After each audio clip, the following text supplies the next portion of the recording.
வணக்கம். நான் டாக்டர் மீனாட்சி பாலசுப்ரமணியன், மகப்பேறு மருத்துவர் from Kriya women's clinic Adyar. Placental abruption, அதாவது நம்மளுக்கு ஒரு ப்ரெக்னன்சியில் டெலிவரி ஆகிறதுக்கு முன்னாடியே அந்த நஞ்சுக்கொடி பிரியறதுனா என்ன, அதனால நம்மளுக்கு என்னெல்லாம் காம்ப்ளிகேஷன் வரும் அப்படிங்கிறத பற்றி நம்ம இந்த வீடியோவில் இப்போ பார்க்கலாம்.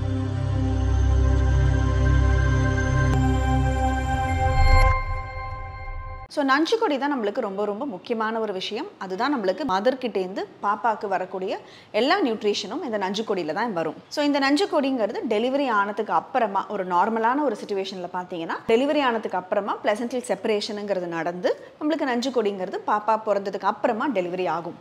பட் இது நம்மளுக்கு ப்ரெக்னன்சி பொழுதே நம்மளுக்கு லேபர் பேபி டெலிவரி ஆகிறதுக்கு முன்னாடியே அந்த யூட்ரஸோட வால்லேருந்து நஞ்சுக்கொடி பிரியறதுக்கு பேர் தான் நம்மளுக்கு அப்ரப்ஷியோ பிளசன்டே அப்படிங்கிறது சொல்லுவோம். ஸோ இது என்ன மாதிரி ஒரு சிம்டம் கொடுக்கும் அப்படின்னா, ரொம்ப சிவியரான ஒரு அப்டமன் பெயின் வரும். அதாவது வயிறு வலிங்கிறது ரொம்ப ஒரு ஜாஸ்தியான ஒரு வலியாக இருக்கும். அண்ட் வயத்தை தொட்டாலே நம்மளுக்கு வந்து ஒரு டெண்டர்னஸ்ன்னு சொல்லுவோம் இல்லைங்களா, அந்த மாதிரி வயத்தை தொட்டாலே வலி கொஞ்சம் கூடுதலாக இருக்கும். அண்ட் சம்டைம்ஸ் சில பேருக்கு அந்த ஒரு வெஜைனல் ப்ளீடிங் ரொம்ப அதிகமான ஒரு தீட்டுப்படுற மாதிரியே, ஒரு ஷோ அந்த மாதிரிலாம் இல்லாமல் நல்ல ஒரு தீட்டுப்படுற அளவுக்கு நல்ல ஒரு ப்ளீடிங் மாதிரி எடுத்து பேட் வைக்கிற அளவுக்கு ஒரு ப்ளீடிங் இருக்கும். பாப்பாவோட மூவ்மெண்ட்ஸ் வந்து நம்மளுக்கு குறைச்சலாக தெரியும். இந்த மாதிரி வலி அதிகமாக இருந்து அந்த ஒரு ப்ளீடிங் எடுக்கும் பொழுது, இல்லை ஒரு கன்ட்ராக்ஷன் பெயின் மாதிரி இருந்ததுன்னா ஒரு கண்டினியூஸாக ஒரு 2 நிமிஷம் 3 நிமிஷத்துக்கு மேலே அந்த கண்டினியூஸாக அந்த ஒரு கன்ட்ராக்ஷன் பெயின் இருந்துக்கிட்டே இருக்கும். இந்த மாதிரியெல்லாம் ஒரு சிம்டம்ஸ் இருந்ததுன்னா அது கண்டிப்பாக ஒரு எமர்ஜென்சி சிச்சுவேஷனுங்கிறது நம்மளுக்கு புரிஞ்சிக்கிட்டு நம்ம இம்மீடியட்டாக டாக்டர்கிட்ட பார்க்க போகிற மாதிரி வச்சுக்கணும்.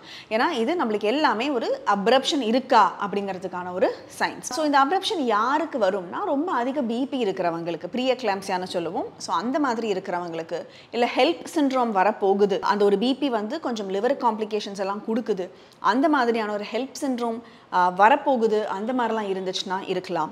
சில பேருக்கு அந்த கொர பிரசவம் நடக்குது, இல்லை வந்து கொர பிரசவத்திலேயே வந்து அந்த பனிக்கூட நீர் வந்து ஃபுல்லாகவே வெளியில் போயிடுச்சு, அந்த மாதிரிலாம் இருந்தாலும் வரலாம். அண்ட் அது மட்டும் இல்லாமல் ஃபஸ்ட்டு ப்ரெக்னென்சியில் அவங்களுக்கு அப்ரப்ஷன் நடந்துருந்துச்சு அப்படின்னா அடுத்த ப்ரெக்னென்சிலையும் நடக்கிறதுக்கான சான்ஸ் கொஞ்சம் கூடுதலாக இருக்கிறதுனால அந்த மாதிரி பேஷண்ட்ஸுக்கும் இந்த மாதிரி அப்ரப்ஷனுங்கிறது வரலாம். ஸோ இப்போ இந்த அப்ரப்ஷன் வந்துருச்சுன்னா அது என்னன்னா, அது ஒரு இம்மீடியட்டான ஒரு எமர்ஜென்சி சிச்சுவேஷன். கண்டிப்பாக அவசியம். டெலிவரி மட்டும்தான் வந்து மதரையும் பாப்பாவை ரெண்டுத்தையுமே சேவ் பண்ணும். ஏன்னா அந்த நஞ்சுக்கொடிங்கிறது பிரிஞ்சிருச்சுங்கும் பொழுது நம்மளுக்கு பாப்பாவோட ஆக்சிஜன்லேருந்து பிளட் சப்ளைலேருந்து எல்லாமே கட் ஆகிடுது. அண்ட் அதே மாதிரி அம்மாவுக்கும் பார்த்தீங்கன்னா ப்ளீடிங் ஆகி ஹெமரேஜ் ஆகுறதுனால இதை நம்ம ஒரு இமீடியட்டாக டெலிவரி பண்ணிட்டோம் அப்படிங்கிற ஒரு பட்சத்தில் மதரையும் பேபியும் நம்ம சேவ் பண்ண முடியும். ஸோ இதெல்லாம் பார்க்குறதுக்கு கேட்குறதுக்கு ரொம்ப பயப்படுற மாதிரியான ஒரு விஷயமா இருந்தாலுமே கூட இதை பற்றி தெரிஞ்சு வச்சுக்கணுமே தவிர, இதில் ரொம்ப முக்கியமாக என்னென்னா, இந்த அப்ரப்ஷனுங்கிறது எல்லா ப்ரெக்னன்சிலையும் காமனாக நடக்கக்கூடிய ஒரு விஷயம் கண்டிப்பாக கிடையாது. ரொம்ப ரொம்ப ரேராக நடக்கக்கூடிய ஒரு விஷயம் தான் இந்த அப்ரப்ஷன். அண்ட் ரொம்ப எல்லாருக்கும் நடக்காததுனால நம்ம இதை பற்றி ஒரு அவேர்னஸும் இதோட சிம்டம்ஸை தெரிஞ்சு வச்சுக்கணுமே தவிர, அப்ரப்ஷன் நடக்க போகுதா, ஐயோ வலி வந்துச்சுனாலே இது அப்ரப்ஷனா இல்லை நஞ்சுக்கொடி பிரியுதான்லாம் நீங்கள் தேவையில்லாமல் கவலைப்படாமல், இந்த மாதிரி ஏதாவது ஒரு சிம்டம்ஸ் இருந்ததுன்னா உங்கள் டாக்டர் போய் பார்த்தீங்கன்னா அவங்க டயக்னோஸ் பண்ணி என்னங்கிறத சொல்லிடுவாங்க.